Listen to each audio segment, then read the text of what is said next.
네, 안녕하십니까. 제베르의 이창성이라고 합니다. 네, 저희는 일본 쪽 관련돼 가지고 좀 말씀을 드리려고 왔습니다. 일본 쪽은 과거에도 많은 분들이 이제 진출을 하셨고 저희 선배 무역인들이 많은 이제 개척들 하셨던 이제 그런 나라인데요. 최근에 이제 목록 통관이 좀 더 활성화되는 방안들이 많이 논의가 되고 있어가지고 저희들이 다시 한번 노려볼 수 있는 시장 마켓이 될 수 있지 않을까 싶어가지고 한번 이 주제로 가지고 와봤습니다. 일단 강사 소개 간단히 넘어가고요. 일단은 일본 마켓에 대해서 많이들 들어보셨을 거예요. 일본에 뭐 라크텐이 있다, 뭐 야후 옵션이 있다 이런 말들은 많이 들어보셨을 겁니다. 실제로 저희가 이제 라크텐 통해서 많이들 의류들 판매하셔가지고 이제 재미 보신 분도 많고요. 최근에는 이제 또 아마존 재팬이라는 또 사이트가 또 신규로 열어지면서 나름대로 또 이제 이 아마존 재팬을 통해 가지고 또 이제 판매를 하시는 분도 많이 있습니다. 네, 요거 레이저 포인트 볼 제가 몰라가지고 좀 잠깐 헤매고 있네요. 죄송합니다. 요건가요? 빨간색, 네, 찾았네요. 네, 그래서 이제 아마존 재팬과 라크텐, 야후숍, 그다음 바이마 같은 사이트들이 일본 쪽에서는 이제 좀 저희들이 진출하기 쉬운 이제 그런 마켓플레이스에 해당이 되고요. 여기서 많은 분들이 이제 생활 잡화나 이제 디자인 소품, 그다음에 또 의류 등을 이제 판매를 해보시려고 이제 고민들을 많이 해보실 텐데요. 이제 그때 저희들이 많이 추천드리는 사이트가 최근에는 아마존 재팬과 이 바이마라는 사이트입니다. 이 바이마는 여성 의류나 여성 잡화 같은 데 많이 특화가 돼 있어 가지고요. 나름대로 이제 여러분들 진출을 하셨을 때 좀 편하게 판매를 할 수 있고 특히 이제 한국에서도 쉽게 접근을 할 수 있는 이제 그런 마켓플레이스에 해당이 되고요. 라크테이나 야후 옵션 같은 경우에는요, 현지 법인이 좀 필요한 단점이 있습니다.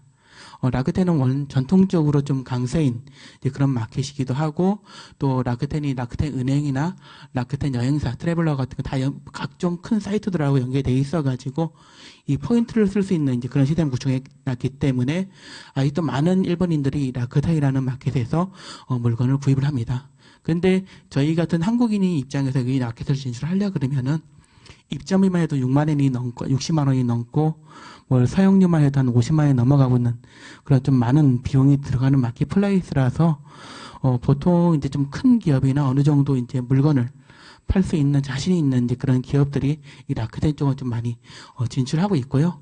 과거에 이 동대문에서 판매되던 의류들이 많이들 들어가가지고 판매해가지고 나름 이제 성과를 거둔 이제 그런 마켓에 해당이 되고요. 최근에는 이 아마존 재팬이라는 이제 마켓이 많이들 이제 활성화가 되고 있습니다. 아까 말씀드린 라크텐 같은 경우에는 돈이 좀 많이 발생을 해요. 많이 발생하는데 아마존 재팬 같은 경우에는 뭐 한 4만 5천 원 정도 월 사용료 한 4만 5천 원 정도 수준이면은 저희들이 신용카드만 들고 일본의 법인 없이도 진출할 수 있어가지고 이제 많은 분들이 고민하고 있고 최근엔 또 많은 브랜드 업체들이 요 사이트에 입점을 많이 하고 있는 추세이기도 합니다. 야후 옵션 같은 경우에는 일본은 전통적으로 야후라는 검색 엔진이 강세인 나라이거든요. 거기서 이제 보통 이제 저희들 중고 나라처럼 해가지고 중고 거래가 진행이 되는 이제 야후 옵션에서 보통 시작을 많이 했고요. 그래서 조금 이제 기업들은 야후 쇼핑이라 해가지고 기업 전용으로 이제 사이트를 구축을 해놨는데요. 일단은 입점비나 월 사용료는 야후 쇼핑 같은 경우는 무료입니다. 무료있는데 좀 이제 무료이면 항상 함정들이 있습니다. 다른 이제 편리한 기능들을 쓰기 위해서는 되게 많은 비용을 지불하게끔 만들어놨어요. 그래서 저희가 처음에 야후샵에 세팅을 할 때, 저희 일본인 스텝이 되게 고생을 했어요. 저한테 그런 얘기를 안 하고, 비용 많이 안 들어간다 그러니까 한번 자기가 열심히 HTML로 꾸미는 작업도 하고, 약간 되게 초기 인터넷 사이트 꾸미는 그런 엄청난 노력들을 많이 들였습니다. 그런데 뭐 나중에 알고 보니까 이제 뭐 기능들이 있는데 좀 비싸다 그래가지고 알겠다 하고 다음부터 좀 그 기능도 많이 쓰고 있는데요. 하여튼 이렇게 네 가지가 전통적으로 현재 일본 마켓에서는 저희들이 많이 판매하고 있는 마켓이고요. 한국인은 현재 아마존 재팬 쪽하고 바이마 쪽에 많이들 입점을 하고 계세요. 이쪽 두 개 채널은 되게 입점하기 되게 쉽기 때문에 편하게 진행하실 수 있을 겁니다. 또한 이제 아마존과 라크텐 이제 이커머스 점유율 부분을 좀 말씀을 드릴게요. 먼저 이제 아마존 같은 경우에는 과거에는 2위였어요. 1위가 라크텐이었고요. 라크텐이라는 업체가 1위였고 2위가 아마존이었습니다. 3위가 야후 쇼핑이었는데요. 이게 2017년도 작년에 이제 발표된 자료인데 1년 정도 된 자료인데요. 이 보시다시피 점유율이 지금 아마존이 20.8%, 라크텐이 20.10%. 아주 근소한 차이긴 하지만은 사실상 지금 골든크로스가 일본 쪽에서 이루어져 버렸습니다. 지금 현재 계속 아마존 쪽이 승승장구하면서 시장을 확대하고 있어요. 확대하는 이유가 왜 그러냐면은 쇼핑에 있어서 되게 편리한 점이에요. 저희가 여러분들이 아무래도 한국 지마켓이나 뭐 11번가나 뭐 위메프나 아니면은 뭐 팀원 같은 데서 물건을 구입을 해보셨을 텐데 한국에서 이제 물건을 구입을 하면은 오늘 주문하면은 내일이나 보통 내일 정도 언제 때지 뭐 내일 오거나 아니면 그 다음 날 물건이 옵니다. 물건이 오고 특히 이제 라크텐 같은 경우에는 개인들이 라크텐 안에다 샵을 만들어 가지고 거기서 이제 판매를 하는 방식이다 보니까 좀 이제 그 고객들한테 물건을 택배로 통해서 발송하면 보통 한 이틀 정도 좀 시간이 걸려요. 네, 걸려가지고 일반적인 전통적인 그냥 저희 온라인 쇼핑몰이라 보시면 돼요. 그런데 이 아마존 재팬 같은 경우에는 저희 로켓 배송보다 더 빠르게 이동이 주어집니다. 어제 일본 사무소에 있는 직원이 좀 춥다 그래가지고 급히 이제 아마존에서 제가 세라믹 히터 하나를 구입했어요. 저녁 10시에 구입을 했거든요. 저녁 10시에 이제 결제까지 한 거죠. 그 신용카드도 결제했더니만은 오늘 곧바로 도착을 했다 그러더라고요. 일반 구입하는 사람 입장에서는 정말 빠른 겁니다. 정말 빠른 거고요. 시간도 지정할 수가 있어요. 그러니까 보통 저희가 택배로 이제 물건을 이제 구입하면은 오늘 구입한 내일 하루 종일 기다려야 돼요. 그 물건 꼭 필요하다 그러면은 그 물건 올 때까지 주구장창 앉아서 기다려야 됩니다. 안 오면은 막 전화하죠. 셀러들 괴롭혀가지고 택배에서 전화번호 알아내고 송장번호 알아내고 막 전화를 합니다. 그런데 얘네들은 그 시간마저 지정할 수 있고 자기 원하는 뭐 2시간 뭐 도쿄 도내 같은 경우에는 뭐 2시간 배송도 하고 막 되게 빠르게 스피디하게 발전이 되다 보니까 많은 분들이 최근에 이 아마존을 통해서 물건들을 구입하는 통행으로 넘어가고 있습니다. 그래서 저희 같은 셀러들도 이쪽에서 좀 많은 기회를 찾아볼 수 있지 않을까 싶기도 하고요. 또 이제 일본인들은 좀 이제 물건들을 깔끔한 물건, 패키지가 좀 깔끔한 물건들을 좀 선호하는 경향들이 있어요. 그러다 보니까 그쪽 이제 QC 부분하고 그 부분만 좀 맞춰줄 수 있으면은 나름대로 이제 좀 일본 물가 높다 보니까 좀 부가가치를 좀 증대시킬 수 있는 이제 그런 마켓이 되지 않을까 싶어요. 또한 이제 이용자에 관련된 그 통계치인데요. 아마존 같은 경우에는 남성 이용자가 좀 많습니다. 그리고 라크텐 같은 경우는 여성 이용자가 조금 더 많아요. 그러다 보니까 실제 판매하는 그 샵이나 제품들을 보면은요. 여성 제품들은 라크텐 쪽에 좀 많이 집중이 되어 있습니다. 라크텐 쪽에서 많이 집중이 되어 있고요. 아마존 쪽은 또 저희 같은 남성들이 전자제품들 사는 거 많이 좋아합니다. 좋아하는데요. 이제 최근의 경향이 완전 최근 경향인데 지금 계속 저도 아마존만 분석하고 있는데요. 의외로 중국인들이 많이 여기 진출해 있더라고요. 이제 판매자들 정보 전 다 눌러봐요. 새로운 제품이 나오면은 판매자 정보 다 눌러보고 얘가 누구지 다 확인 다 하는데요. 중국에서들 다이렉트 집중하시는 분이 되게 많고 또 되게 열심히 하고 계시더라고요. 그래서 저희 한국도 이 일본이라는 시장 자체가 워낙에 부가가치를 높게 창출할 수 있는 시장이니까 한번 이제 이 진입 장벽이 낮은 아마존 쪽에 진입하는 것도 고민을 해보실 때가 되지 않았을까 그렇게 생각이 듭니다. 그 다음에 이제 아마존과 라쿠텐과 야후샵, 이제 그런 이제, 상품이 이제 진열되는 이제 그런 방식인데요. 아마존은 많이들 다들 입점을 하셨을 거예요. 아마존 많이들 입점을 하셔가지고 미국에 판매를 많이 하실 겁니다. 아마존은 전통적으로 텍스트 기반입니다. 텍스트로 제품 설명이 있고요. 옆에 이제 픽셀, 여기만 1001픽셀이 넘는 사진으로 해가지고 이 아마존 페이지가 구성이 되어 있습니다. 그래서 보통, 구글이나 아마존에서 검색하면은 키워드 인덱싱 방식, 즉 키워드가 인덱싱이 돼가지고 검색에 노출되는 방식을 취하게끔 그렇게 꾸며져 있어요. 라크텐은 아직 한국하고 좀 비슷한 성향이 있어요. 좀 오래된 쇼핑몰이다 보니까 최근에 좀 개선을 하려고 노력들을 좀 많이 했는데요. 좀 오래된 쇼핑몰이다 보니까 한국 쪽에 좀 많이 비슷한 부분이 있습니다. 타이틀이 있고 이제 그 밑에 컨텐츠가 좀 이제 구성되는 형태를 좀 많이 취하고 있는데요.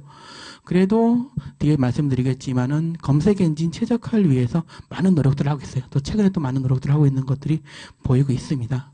그리고 마지막으로 이제 이건 야후샵 인용인데요. 야후샵 쪽인데 야후샵 같은 경우도 여기 보시면 이미지가 있고 그 밑에 이렇게 텍스트가 들어가고 하는 방식으로 진행이 되고 있습니다. 전통적으로 저희 쇼핑몰과 비교했을 때 좀 다른 점을 볼 수 있을 거예요. 여기도 저 밑에 텍스트가 있는 텍스트 부분 제가 좀 캡처를 못 해왔는데요. 전통적으로 저희 쇼핑몰, 한국 쇼핑몰은 위에 타이틀이 있고 그 밑에 컨텐츠가 시작이 되죠.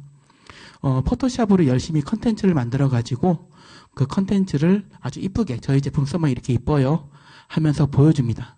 그런데 일본 쪽 사이트는 대부분 이 텍스트 기반들로 구성이 되어 있습니다. 이거는 왜 그러냐면은 이게 검색 엔진에 대한 부분에 있어요. 여러분들께서 야후 검색 엔진을 많이 들어보셨을 거예요.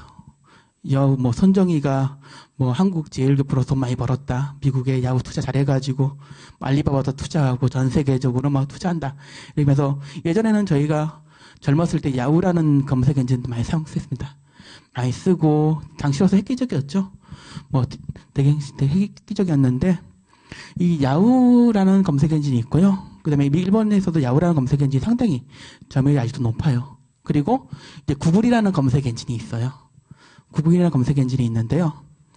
제가 여기서 똑같은 키워드를 검색을 해봤어요.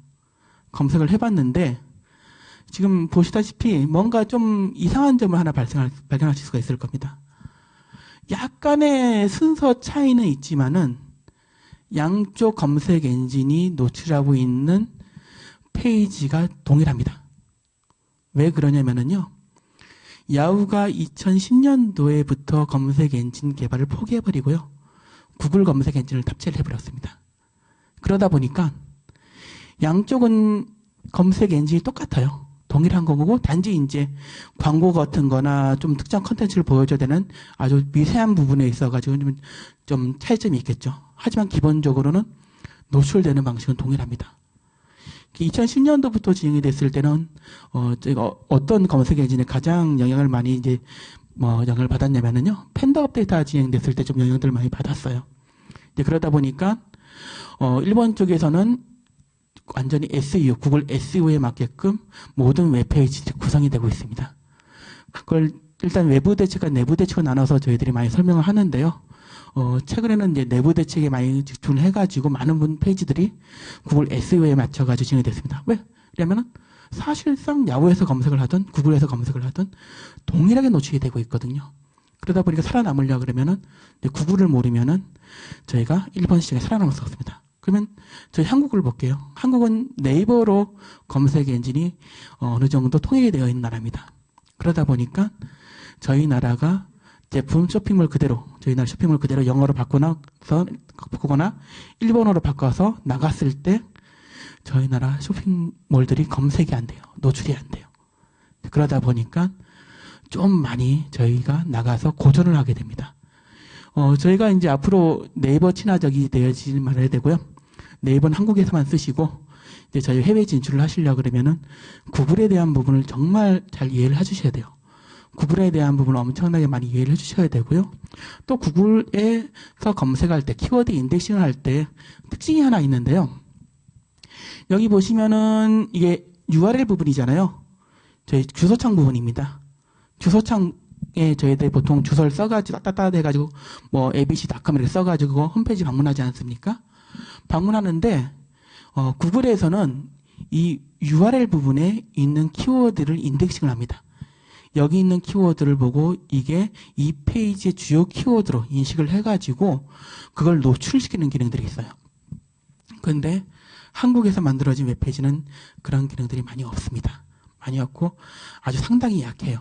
약하다 보니까 저희가 노출이 안 돼요. 그래서 구글에서 일단 이 키워드 인덱싱 방식을 취할 때 URL에 있는 키워드, 그 다음에 타이틀에 있는 키워드, 스트림 오브 텍스트를 해가지고 디스크리션에 있는 키워드, 이 세 가지에 있는 키워드에 중복되는 키워드를 주요 키워드로 노출해가지고 이거를 페이지, 웹페이지에 인덱싱을 해놓습니다. 그래서 뭔가 저희들이 호출을 할 때 거기에 있는 것들을 비교해가지고 쭉 이렇게 나열하는 방식을 취하는데요.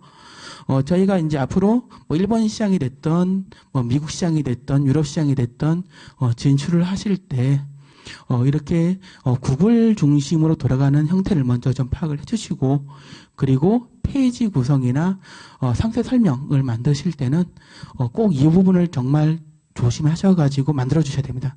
안 그러면은 저희가 비싼 돈 들여서도 저희 제품들이 또 저희 상품들이 노출이 안 돼요. 노출이 안 되면은 저는 이제 이렇게 합니다. 노출 안 되는 제품은 존재하지 않는 거라 말씀을 드립니다. 왜? 찾아보실 수가 없는 제품이거든요. 특히 한국은 타이틀 부분만 텍스트를 써요. 타이틀 부분만 텍스트를 쓰고 컨텐츠, 즉 내용에 해당되는 디스크에 해당되는 부분은 통 이미지를 씁니다. 통 이미지를 쓰다 보니까 거기에 들어가는 텍스트는 읽을 수가 없어요. 그리고 URL 부분에 키워드는 없습니다. 완전히 구글 입장에서 보면 한국 페이지는 좀 꽝인 페이지가 되는 거죠. 그래서 거기에 대한 부분에 좀 여러분들이 인식 전환이 필요하고 이제 투자가 좀 이제 있어야 될 때가 되지 않았나 싶기도 하고요. 또 새로이 주목받는 온라인 마켓플레이스 몇 군데 더 있는데요. 이제 그런 마켓플레이스 어떤 게 있냐면은 최근에는 이제 크리마나 이제 중국어 거래를 중심 메르카루, 후리를 인수한 라쿠마 같은 사이트들이 있어요. 우리나라 하면 중국어 나라죠. 중국어 나라 같은 사이트인데 그게 되게 이쁘게 소셜적인 스마트폰 기반으로 해가지고 발전을 한 겁니다. 발전을 한 거고 실제로 여기 통해서 물건들이 많이 판매가 돼요. 저희가 화장품을 테스트를 해볼 때 어떻게 테스트를 하냐 그러면요. 실제로 한국에서 뭐 아마존에 올려가지고 물건 팔면 좋죠. 물건 팔려 그러면은 이제 한국에서 FBM으로 물건 보내거나 FBA 창고에 넣으려 그러면은 이거 꼭 요구하는 게 있습니다. 세관 통관이 안 돼요. 화장품 하나라도 있으면 곧바로 세관에서 막아버립니다. 이게 상업용 목적이면 개인 소비 목적이면 상관이 없는데 FBA 창고에 넣어서 할 목적이면 다 인증을 받아야 됩니다. 인증을 받아야 되는데 이게 팔릴지 안 팔릴지 테스트를 해볼 목적으로는 그 인증까지 받기는 좀 힘든 부분이 많이 있거든요. 그래서 제가 좀 쓰는 꼼수 중에 하나인데 저 일본 직원이 한국에 오면은 화장품 열심히 몇 개씩 싸보내요. 싸보내서 올려보라고 합니다. 일단 올려보고 여기는 좀 중고 제품을 파는 방식이기도 하기 때문에 올려보고 반응을 좀 보라 그럽니다. 반응을 보게 하고 또 팔리게 되면은 이제 그때서부터 이제 업체하고 인증 부분 좀 많이 논의하기도 합니다. 최근엔 요 사이트들이 많이 뜨고 있고요. 라쿠파는 라크텐이에요. 이 라크텐에서 최근 이런 식의 방식이 판매 방식이 너무 일본 쪽에서 유행을 하다 보니까 후리루라는 사이트 다 인수해버렸어요. 인수해서 자기 라쿠마라 해가지고 그냥 이 사이트를 지금 서비스를 계속 개시해서 진행을 하고 있습니다. 그리고 이제 저희들이 많이들 독립몰을 고민하실 거예요. 많은 분들이 이제 일본에서 오픈마켓에 진출하기보다는 독립몰에 구축해서 가는 게 좋지 않냐 고민도 하실 건데요. 일단 한국에서는 다양한 서비스들이 있어요. 다양한 서비스들이 있는데 저는 좀 많이 좀 추천을 안 해드리고 있습니다. 왜 그러냐면은 한국의 서비스를 외국어로 서비스를 제공하는 쇼핑몰들은 대부분 한국 네이버에 특화되어 있어요. 그러다 보니까 그 사이트, 그 설계 그대로, 솔루션 그대로 해외에 나갔을 때는 저희들이 100점 배패를 합니다. 100점 배패를 해요. 정말로 심각한 문제입니다. 그래서 차라리 그럴 바에는 해외 솔루션을 써주시거나 구글 SEO에 특화되어 있는 서비스를 써보면 좋지 않을까라고 많이 말씀을 드려요. 그래서 이제 최근에 이제 일본 쪽에서 많이 뜨고 있는 것들이 어떻게 보면은 베이지, 그러니까 임대형 쇼핑몰은 베이지나 스토어즈 제피라는 사이트가 있고요. 일단 이용료는 무료입니다. 무료인데 다시 이제 물건이 판매가 되면은 판매 비용에 대한 수수료를 낼 수 있죠. 내야 되죠. 그리고 오픈소스 설치 방식이 있는데요. 그건 뭐 다양한 게 있는데 최근에는 워드프레스를 좀 많이 씁니다. 워드프레스를 일본말로 설치를 하면은 일본어 전체적으로 설치가 되고요. 거기다 우커머스를 탑재를 하면은 저희들이 쇼핑몰로서 기능을 할 수 있습니다. 그래서 이제 뭐 효과 이런 사이트들이 있고요. 그 중에서 이제 저희들이 뭐 혹시라도 일본에 진출할 때 편하게 쓸 수 있는 거면 이쪽을 좀 많이 써요. 스토어즈 쪽을 많이 추천을 드리고 있는데요. 이 보시다시피 뭐 플랜이 0엔부터 시작이 돼요. 0엔부터 시작이 되고 그다음에 창고 서비스를 이용할 수 있습니다. 저희 FBA처럼 이제 거기 쪽에 물건 갖다 놓고 주문 들어오면 이쪽 통해서 발송할 수 있는 서비스죠. 그러면 저희들 입장에서는 뭐 상당히 인력을 절감시킬 수 있는 겁니다. 그래서 이런 사이트들이 이제 최근에 많이 있고요. 그다음에 이제 결제 솔루션에 관련된 부분인데요. 저희들이 이커머스 사이트를 만들면은 이제 가장 중요한 것이 결제 부분이에요. 그래서 결제가 안 되면은 뭐 사이트 구축하나 마냐 한 부분이거든요. 그래서 이제 다양한 솔루션들을 제공하고 있고 다들 그 부분에 대해서 고민을 많이 하고 있는데요. 저희 한국에서 진행하시는 분들은 페이팔만 많이 붙이시더라고요. 페이팔에 너무 의존적이셔가지고 페이팔만 많이 붙이시는데 사실상 일본 쪽에서는 페이팔을 활용한 그 비율이 되게 높지는 않아요. 그러니까 쓰기는 쓰는데 되게 높지는 않습니다. 또 특히 페이팔 같은 경우에는 회원 가입도 필요하고 또 카드 연결하려고 하면 되게 좀 복잡한 절차들이 있어야 되거든요. 그래서 좀 많이들 좀 선호도가 떨어져요. 그래서 이제 저희 같은 경우는 이제 우커머스 기반에다가 혹시라도 이제 쓰신다 그러면은 이런 사이트를 좀 많이 사용하시게 됩니다. 특히 저희 같은 경우는 이제 이 사이트가 좀 많이 괜찮은 편인데요. 일본은 전통적으로 이게 저기 전자 결제 쪽에 들어가면은 월 기본 사용료를 받아요. 한 5,000엔 정도? 월 5,000엔 정도 사용료를 받습니다. 우리나라는 뭐 그런 게 좀 없고 퍼센트만 잔뜩 갖고 가는데요. 퍼센트 잔뜩 여기도 잔뜩 갖고 가죠. 뭐 5,000엔씩 갖고 가면서도 뭐 크레딧 카드는 4%부터 뭐 이렇게 잔뜩 있습니다. 뭐 비자 마스터는 뭐 6%부터 되게 높은 수수료이긴 하지만은 그래도 뭐 그 나라가 그렇게 돌아가고 있으니 저희가 어쩔 수 없이 따라가긴 하는 부분이 되는 거죠. 그래서 일단은 저 같은 경우는 수수료 내기 좀 싫어가지고 막 사이트를 막 찾다 보니까 오미사라는 사이트를 알게 됐어요. 오미사라는 사이트를 알게 됐고 그러다 보니까 여기는 월 사용 수수료도 없고 실제로 결제액의 한 2.9%, 3% 정도만 내면은 돼가지고 의외로 이쪽을 써보니까 되게 안정적이더라고요. 그래서 이쪽을 좀 많이 쓰고 있습니다. 즉 저희가 쇼핑몰을 그러니까 오픈마켓에 입점하는 거는 제 결제 시스템 자체를 그쪽에 위탁을 해가지고 편히 쓰려고 이제 하는 거거든요. 대신 이제 높은 수수료를 내죠. 아마존이나 라쿠텐 다도 한 15% 정도 됩니다. 15% 정도 수수료를 내야 되는데요. 독립을 쓰면 대신 이제 저희가 좀 홍보도 해야 되고 불편한 점도 있지만은 수수료는 좀 저희가 줄어듭니다. 그리고 이제 저희가 이제 일본에 물건을 보내요. 다들 목록 통관들 많이 이제 보내려고 그러실 건데요. 저희가 이게 목록 통관 하는데 왜 갑자기 배 그림 하나 집어넣었을까요? 보통 목록 통관하면 비행기 그림만 집어넣는데요. 제가 배 그림도 하나 집어넣습니다. 보통 목록 통관 이렇게 진행되죠. 해외에서 고객이 주문을 하면은 저희가 이제 비행기 통해 가지고 일본에 있는 보세 구역에 물건 집어넣고 보세 구역에서 국제 택배업자가 여러 가지 세관 신고하고 이제 꺼내서 이제 택배로 보내서 하는데요. 지금까지 목록 통관은 비행기로만 진행이 됐었습니다. 비행기로만 진행이 됐었는데요. 일본 같은 경우는 전통적으로 저희 나라와 되게 가까워요. 부산에서 보면 좀 쳐다만 보면은 보이는 나라입니다. 대마도 보이죠. 쳐다만 보면 보이는 나라 정도 되게 가까운 나라인데요. 배를 이용한 물류가 되게 발전되어 있어요. 그런데도 그동안 저희들이 이커머스 하시는 분들이 그쪽 물류를 못 썼습니다. 근데 관세청에서 올해 국장 회의도 하고 해가지고 내년부터 뭐 목록 통관을 될 수 있으면 이제 좀 활용이 되게끔 이제 진행을 한다 그러더라고요. 그래서 이제 막 최종적으로 확정은 된 내용은 아니지만은요. 배를 이용한 목록 통관이 진행이 된다 그러면은 이커머스 하시는 분들은 획기적입니다. 왜? 비행기로 보낼 때는 저희가 의류만 밖에 못 팔았어요. 의류 팔고 가벼운 거, 뭐 시계 같은 가벼운 거, 핸드폰 같은 가벼운 거 팔았는데 배로 목록 통관 물류가 들어가면은 가구도 팔 수 있습니다. 가구도 팔 수 있고 무거운 것도 팔 수가 있습니다. 그래서 저희는 전제 내년에 이거 진행이 된다 그러니까 되게 기대를 하고 있습니다. 이렇게 진행이 되면 또 일본의 새로운 또 저희들이 이커머스 시장이 열리지 않을까 또 기대도 하고 있고요. 자, 아이고, 넘어갔네요. 그리고 이제 개인 수입 부분입니다. 저희 나라도 일단 개인 사용 목적인 경우에는 수입 통관을 되게 쉽게 할 수 있죠. 뭐 굳이 인증 안 받아도 되고 하는데요. 일본도 역시 동일합니다. 동일하고요. 저희는 면세 범위가 150불 정도 되고 미국 같은 경우는 200불 정도까지 면세 범위가 되어 있는데요. 일본 같은 경우에는 면세 범위가요. 아이고 죄송합니다. 제가 잘못 눌렀네요.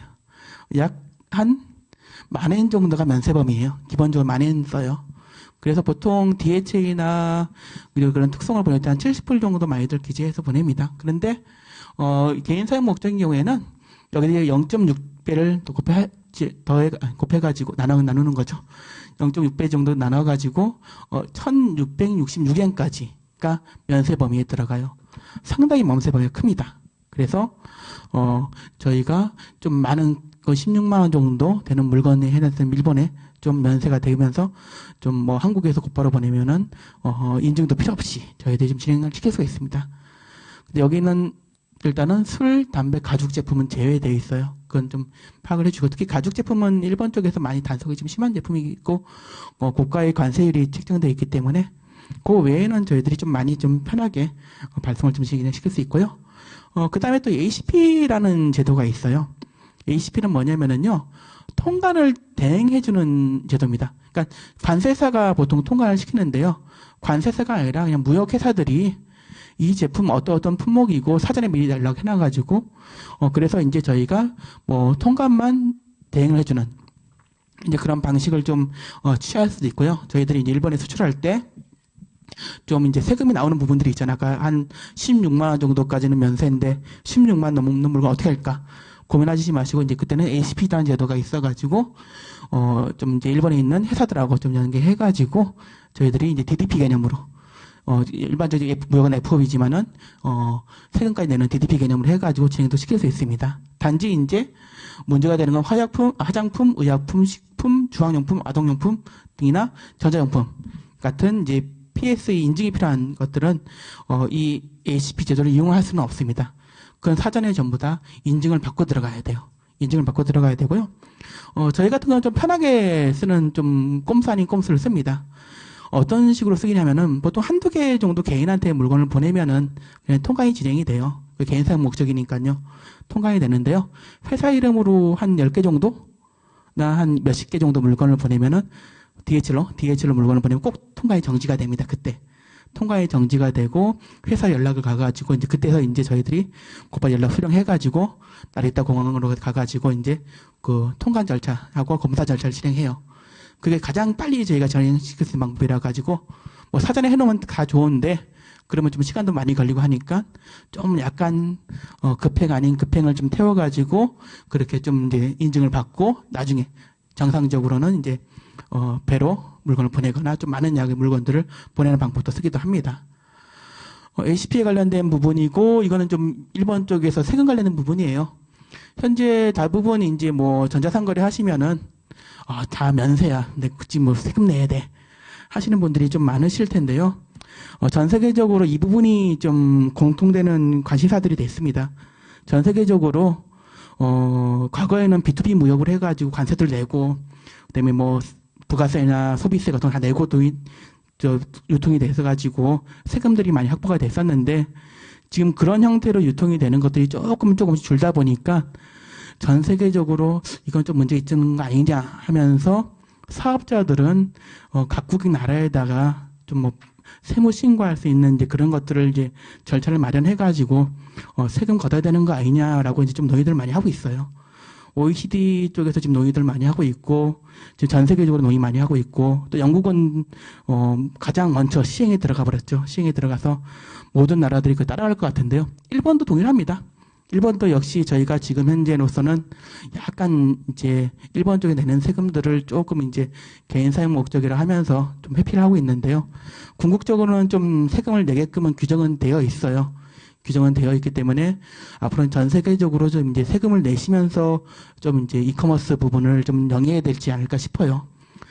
세금을 내시게 되면 궁극적으로 저희 한국에서도 좀 이제 저희 이커머스 하시는 분들이 음지 아닌 문제 좀 있기도 합니다. 좀 뭐, 수출 신고도 좀 많이 안 하는 부분도 있는데요. 그러면 저희가 세금 내게 되면 굳이 수출 신고 안 할 이유도 없게 되죠. 그래서 앞으로 좀 정상적으로 뭐 수출 신고도 좀 많이 하셔야 되지 않을까 싶기도 합니다. 그리고 이제 뭐 인증 관련된 부분들은 아까 말씀드린 것처럼 다양한 업체들을 저희가 사용하고 있는데요. 아까 잠깐 그냥 팁 아닌 팁을 말씀드린 것처럼 가장 편한 거는 뭐 사전에 전부 다 검사하고 들어가면 편한데요. 좀 시간 좀 많이 걸리고 하니까 뭐 세관에서 일단 좀 조금 소량 샘플쇼 보내놓고 세관에서 통관 정지 시켜놓고 그때서 나리타 뛰어가가지고 이제 진행시키는 방법도 참 좋은 방법이기도 해요. 그래서 그런 방법도 한번 이용해 보시면 어떨까 해가지고 간단하게 그냥 이런 인증 기간도 있다 정도 좀 소개시켜드리고 저희 한국도 정말 인증이 까다로운 나라 중에 하나인데요. 전 세계적으로 지금 자유무역이 중심이 되면서도 이 인증을 이용해서 비관세 장벽들을 많이 치고 있습니다. 특히 일본은 되게 심하죠. 그래서 저희 화장품이나 뭐 프라이팬 같은 이제 뭐 식기류 같은 거 수출할 때는 인증이 다 필요해요. 필요하고 인증받는 비용이 되게 높지 않아요. 되게 높지 않아요. 몇백만 원 정도에서 뭐 그냥 그 정도 수준이기 때문에 실제 인증 받고 들어가셔도 좋습니다. 아까 말씀드린 아마존 중국에 있는 아마존 셀러들도 다 인증 받고 진행하더라고요. 진짜 중국에서 얼마 하지 않는 물건들을 한 10달러도 안 하는 물건들을 일본에 가면은 40불, 50불 정도 아주 더 많은 마진을 남기고 판매하는데 많은 마진 받을 수 있는 만큼 또 저희가 갭이 생겨서 인증도 받을 수 있으니까요. 이런 부분들은 너무 걱정하지 마시고 한국에서 또 인증 관련된 지원 사업도 있으니까 그거 받아가시면서 진행하시면 좋지 않을까 싶습니다. 일단은 저희가 간단하게 지금 시간이 너무 짧아가지고 좀 많은 양들을 좀 보여주고 싶었는데 그럴 만한 시간이 좀 안 됐어요. 그래서 간단하게 이제 개관 부분 좀 말씀드리고 여러분이 좀 조심하셔야 될 부분 좀 많이 말씀을 좀 드렸습니다. 그래서 혹시 나중에 이제 더 알고 싶거나 좀 더 상담이 필요하신 분들이 있으시면은요. 여기 저희 사이트에 있으시니까 방문하셔가지고 한 번 더 상담을 요청해 주시면 좋지 않을까 싶습니다. 네, 그러면은 간단하게 저희가 1번에 대한 부분에 대해서 말씀을 드렸습니다. 감사합니다.